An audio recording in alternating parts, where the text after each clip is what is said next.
Mm-hmm.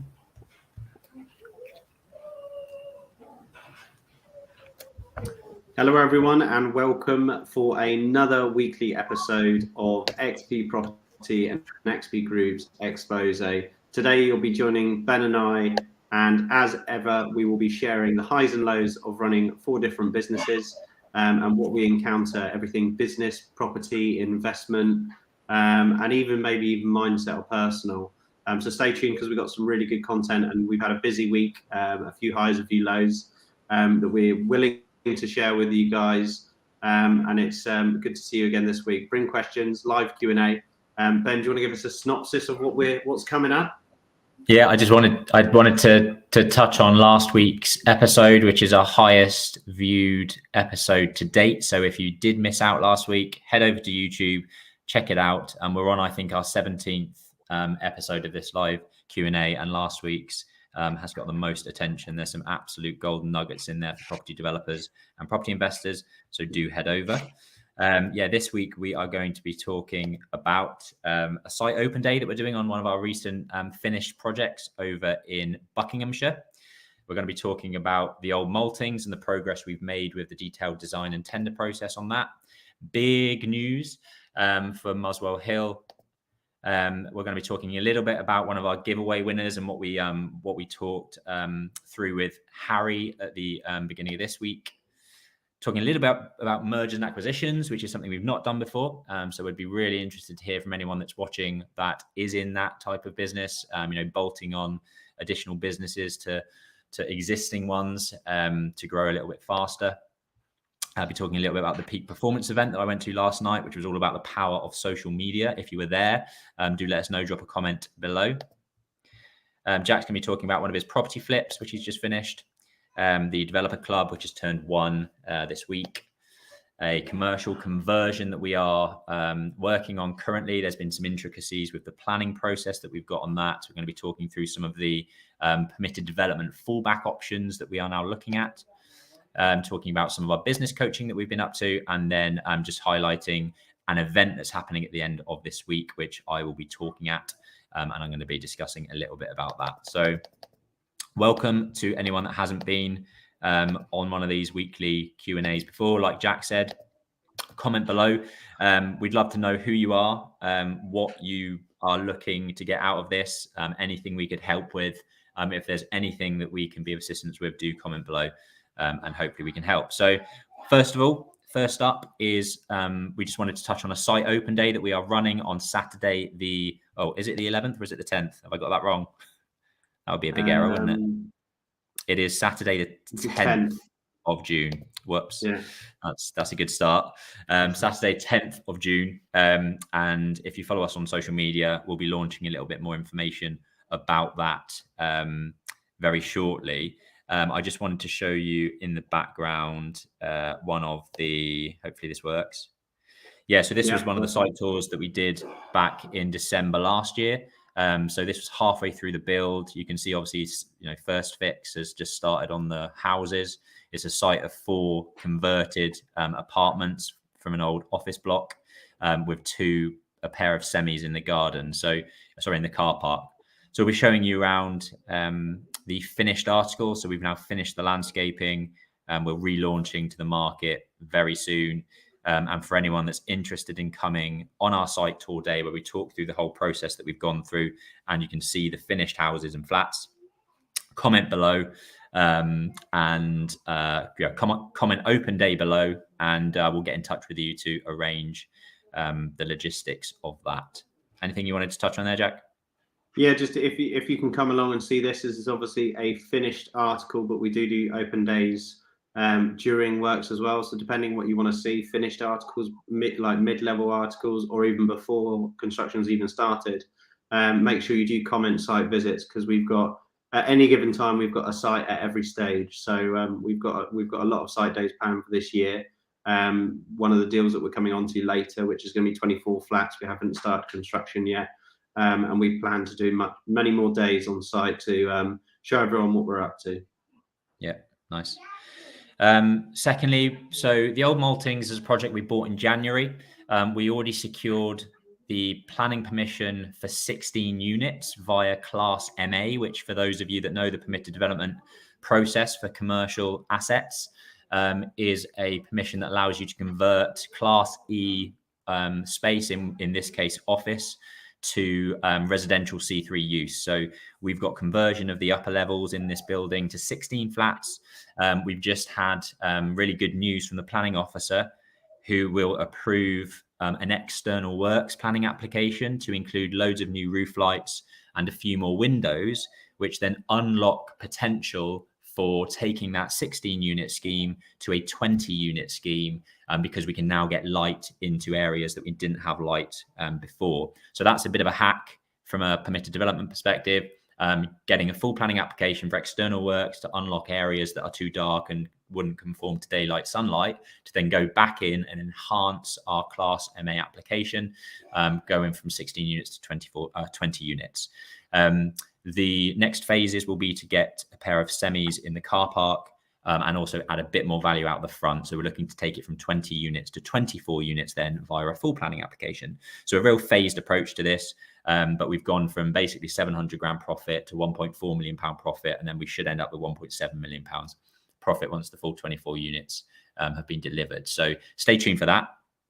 We are actively now out on the tender process for the 20 unit enhanced sort of prior approval permitted development scheme. If you are a contractor in and around Oxfordshire, this is based in Abingdon, we'd love to hear from you. We want to get a solid book of 4 or 5 contractors that are turning over circa £4 million plus, that are capable and competent enough to deliver this scheme for us. So if that's you, comment below, and we will get in touch. Big news on Muswell Hill, big.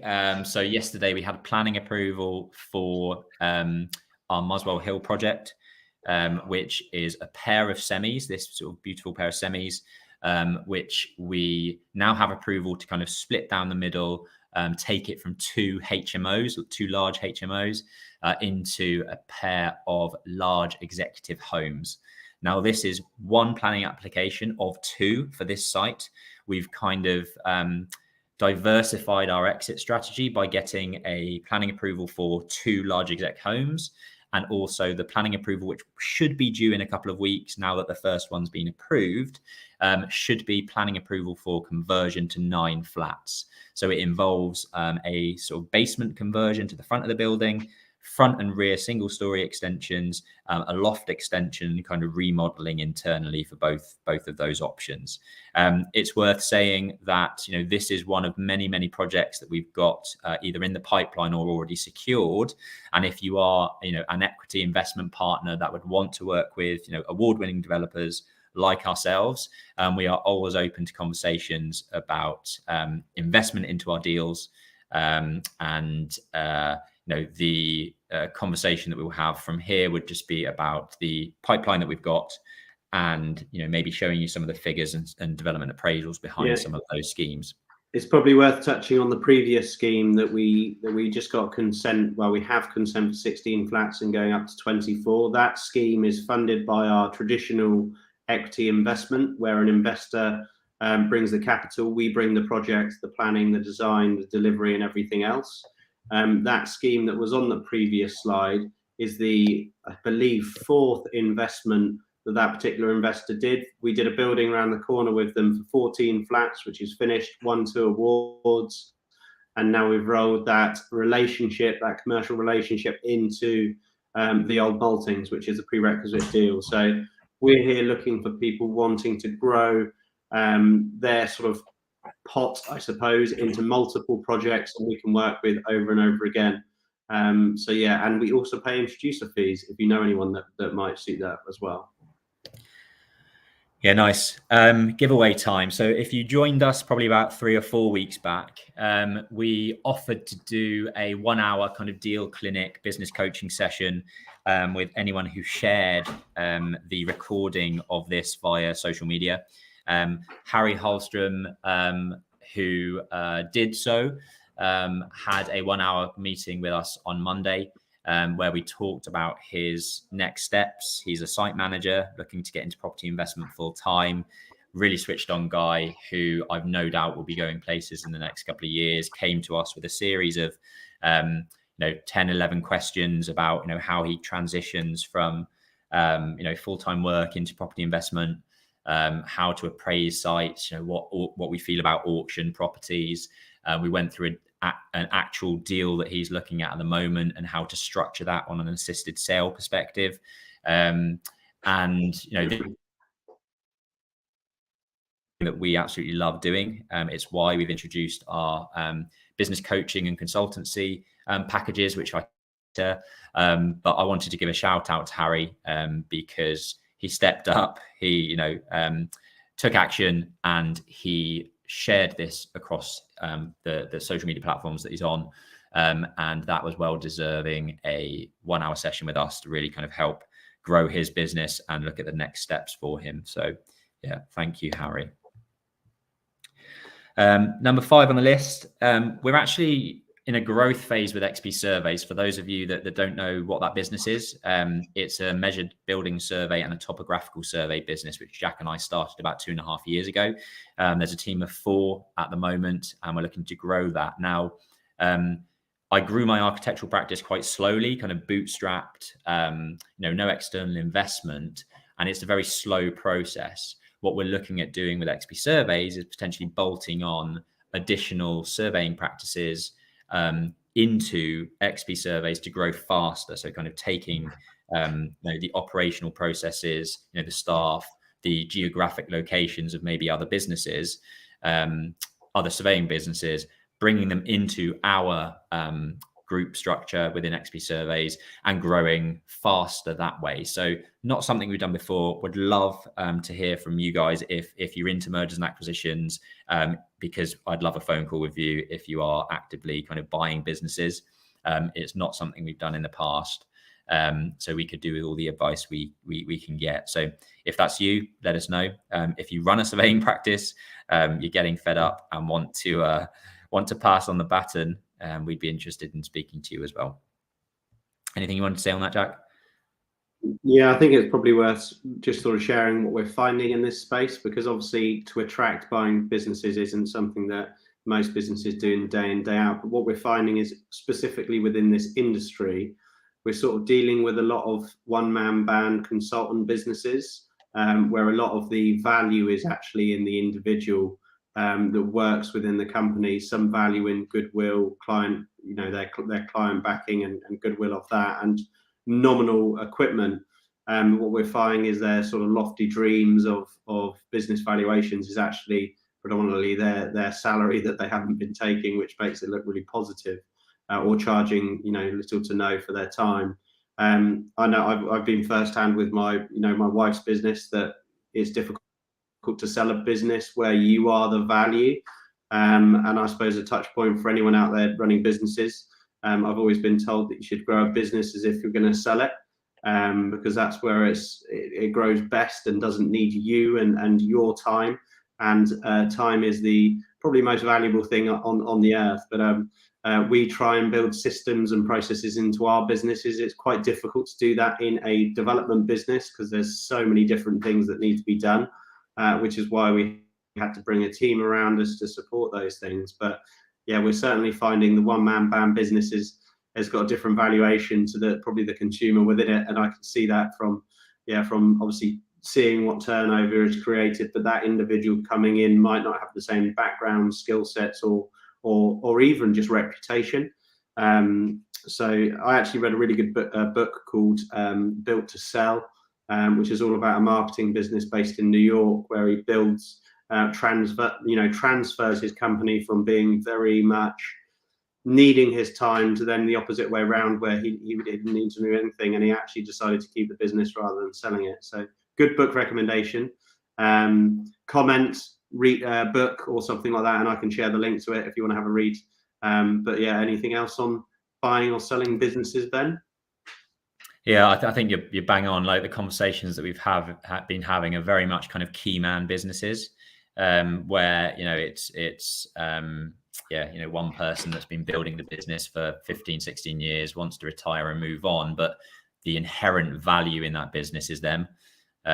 Yes, there's goodwill in terms of the network and the existing client base that they've built.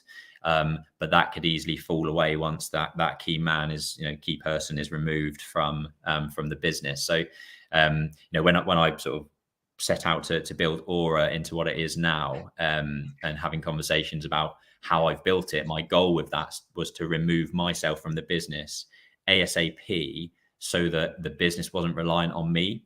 And that's why there's a team structure, there's an organizational chart within Aura. Whereas if I went away for 2 months, for example, I know that the business would continue running. That's more of an investable business than it is for someone that's, very much kind of key man.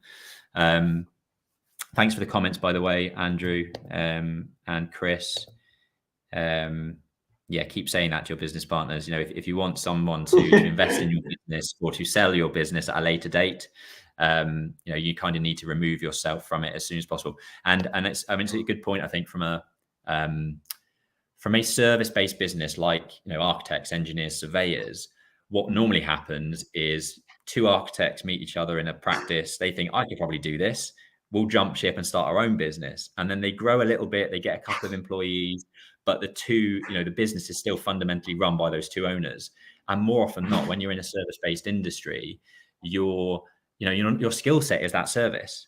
You're not a businessman. You're not an entrepreneur. Typically, you're good at what you do and you're operational in that business. So understanding how businesses run, sales, marketing, finance, talent, HR, operations, all of those things, and working on your business, not in your business, is how you're going to grow and build an investable business. And I think it's often overlooked. When people try and sell after 20 years of putting blood, sweat, and tears into their business, and somebody's only offering them a quarter of what they expected, it's because of that. It's because the business is not an investable business. The business is them, and when they're removed from it, it takes a lot of that business away with it. So very good point. Let us know what you think. Famous Roger Hamilton quote: "The biggest bottleneck in your business is yourself."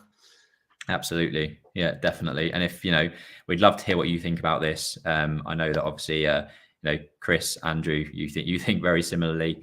If you've got experience in looking at buying businesses and that's what you found, we'd love to know your experience. Number 6, peak performance event last night. I went, it was, a packed crowd in Farringdon in the Crypt, which is a, beautiful venue underneath a kind of church chapel. Real kind of banging headline, with all those 3. Arshdeep has got 11 million followers, I think, on TikTok. I think 110 million likes across all of his platforms. He's a magician, but he works full time as a software engineer for Compare the Market. And he says he works 9 till 5 at Compare the Market and 5 till 12 on his own, on his own social media stuff. And he's built a huge following by doing magic on TikTok and Instagram and, Reels and stuff like that. And he's built a huge business with just him. And it was very motivational and sort of inspirational to see the power that one person can actually do without having a huge team around them. If you're really consistent with what you do, if you actually action the plans that you write down on paper. He was a real sort of real inspiration, really, in terms of the power of one person and one person's ideas.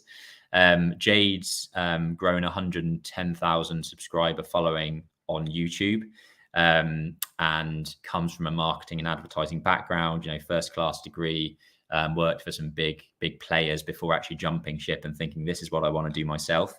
Head over to YouTube, definitely follow kind of what she's up to. She speaks so much sense. She's been there, she's done it, and she now kind of helps other content creators build their businesses off the back of places like this, YouTube, social media. Again, really, really inspirational stuff. And then for those that don't know Rob Moore actually started Progressive Property, which is where Jack and I met. So we've kind of been through the Progressive Property VIP program. I think he was saying actually last night that for the last 2 months they've done £2 million turnover each month, which is quite remarkable. But again, he's someone that I listen to a lot in podcasts. He's written one of the most well-known books on money. He's written Life Leverage, all about leveraging your time. And he gave some absolute cracking advice last night. A lot of swearing, got to be honest. There was a 10-year-old and a 13-year-old in the audience, and I'm sure their parents were covering their ears. But yeah, very entertaining. Lots of interesting people in the room, and get yourself along to that event next time if social media and content creation is for you. Jack, over to you. On to property flips. So as mentioned at the beginning of the call, this is a few companies that we're representing. Central Suites, the business I run with my brother Rob being one. We're a investment company more so we buy, renovate and hold HMOs, single lets, whatever it may be. And occasionally we do the odd flip, and this property is one that we bought in January. We are 95% of the way through. We're finishing off the bathroom, finishing off some paving, finishing off painting, and really not a lot to do in it. It'll be fine and build cleans. We'll probably be on the market in a week or two. So that just gives you a bit of a clear indication of how quickly our refurb projects take. So that's been about 4 months maximum.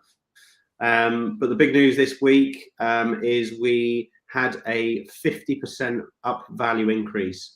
So we bought the property for 460. We had an estate agent come round valuing it at about, they believe we should guide it at 675. We've spent about 60k in refurbishment works. So a really good turnaround for a project. This is going on the market, so obviously the market will dictate, but we've got a few properties on the market at the moment that have gone pretty well. So we're very confident on this. So that valuation was on Wednesday this week. Quite exciting to get that turned around and cash back in the bank to go again. Got our eyes on a few more targets to be hitting up later in the year. One thing that I love about flips is, we've discussed this before, planning can take up to a year. So the planning approval that you just saw earlier on Colney Hatch Lane did actually take a year to get consent. The great thing about flips is you can turn around 2 projects in 1 year if you're proficient at them. So there's nothing to be sniffed out of the little projects if you've got a little team and you've got a good acquisitions process. So we should end up making about 70 plus K net margin on that after all costs are said and done, which is a 28% back on our money, assuming that half the profit goes to investment, but we self-funded this one, which is about 100% IRR on our cash. So did you want me to share the Matterport of this? Yeah, you could do. The before is pretty fun. Pretty ropey. I've just seen the stunning carpet that looks great. I mean, it's quite enjoyable. Yeah, it wasn't difficult to improve it, but we've got our central suite stamp on it. Can you see that? Yeah, I can see it. Yeah, that's that is good looking, isn't it? Look at that. Lots of tat, lots of 70s wallpaper and it was quite fun actually. Pretty much every single light switch was themed differently. There was like Union Jack ones, like Japanese flag ones. Yeah, I've never seen anything like it, but it's all in a skip now, so we're all right. Nice, good. All right, moving on. Do you want to touch on the Developer Club? The TDC, yeah. So the Developers Club is a club that I joined a year ago. Ben and I have both really enjoyed being part of like boardroom and mastermind grouping. XP actually run our own series of groups, but quite frequently when Ben and I are like orchestrating those events, we don't get sort of the finger pointed at us and the accountability pointed at us. So just for diversification and also our own accountability on our business and to go into detail, I wanted to be a passenger on that journey. So joined the Developer Club a year ago. So it's a year strong. I think I was one of 4 founding members. Shira and Tex head that up. But anyway, it's a group that I'm part of the board. There's now 3 groups, I believe. The board is anyone below the age of 40 turning over more than 10 mil per year in developments. And we celebrated the birthday on Tuesday, which was a nice dinner at a Hakkasan restaurant in Mayfair. But there's a brilliant group of people and some I'd now call friends, which is great. But I just suppose a takeaway for anyone listening, we mentioned an educational company that we were part of, and there's a lot of education out there, but you really want to be in a room where you can really get almost down to the detail and the nitty-gritty to get out of problems as and when you need that help. And these boardroom groups do certainly do that. You can ask the questions, you can get help, and you can get out of situations. So having that sort of collaborative head situation, XP Property have our own. We've got our own WhatsApp group, which is always firing up with questions and people diving in where they've got contacts or know how to overcome that problem. But yeah, and I'm sure you'll see more of it on our stories and stuff like that for the Developers Club and also the boardroom. But yeah, maybe comment boardroom below if you're interested, and you can hear about ours in the TDC, and I'm happy to share or intro you to the founders there. Nice, good. Conscious of time, just wanted to touch on this project. So this is something we bought in February, I think. So we've owned it for about 3 months. Had a planning application running in the background, a full planning application to convert about 3,000 square feet of solicitor office space into 6 flats and 3 retail spaces on the ground floor. The planning approval was going well. There was a bit of back and forth with the planning officer in terms of the aesthetics and making a few tweaks there. But fundamentally, the design is kind of now agreed. The stumbling block that we've got at the moment is they want to see some proof of marketing for the loss of commercial space, which was a slight risk. We've been marketing it for a long time now anyway, so we're putting some marketing material together. But the conversation we're now having is using a fallback position to argue our case and strengthen our case as it stands. And that fallback position is essentially using Class G of the prior approval permitted development rights. For those that don't know Class G, it's effectively a permitted development that allows you to convert the upper levels of commercial space, whether that be retail or maybe it's Class E basically, to convert the upper levels to a maximum of 2 flats.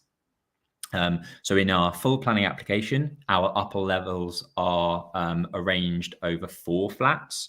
But fundamentally, what we're trying to do is solidify the change of use using Class G. Yes, it may be 2 really large flats of circa 100 square meters each, so large size 3-bedroom flats, which isn't really what we're looking for in terms of building that out. But what it does is establish the change of use. So the principle of that change then allows us to have a fallback position that, from a legal perspective and a planning policy perspective, is a great standpoint to then say, look, the fallback position, if we really wanted to, we could build this out under Class G and convert these upper levels into flats.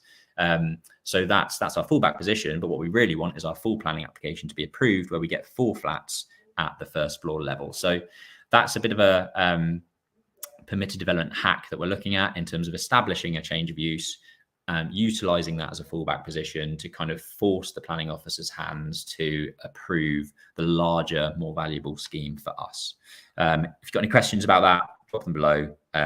It's a whole topic in itself, but if you've got any burning questions or you're looking to do something similar, then comment down below and we get back to you.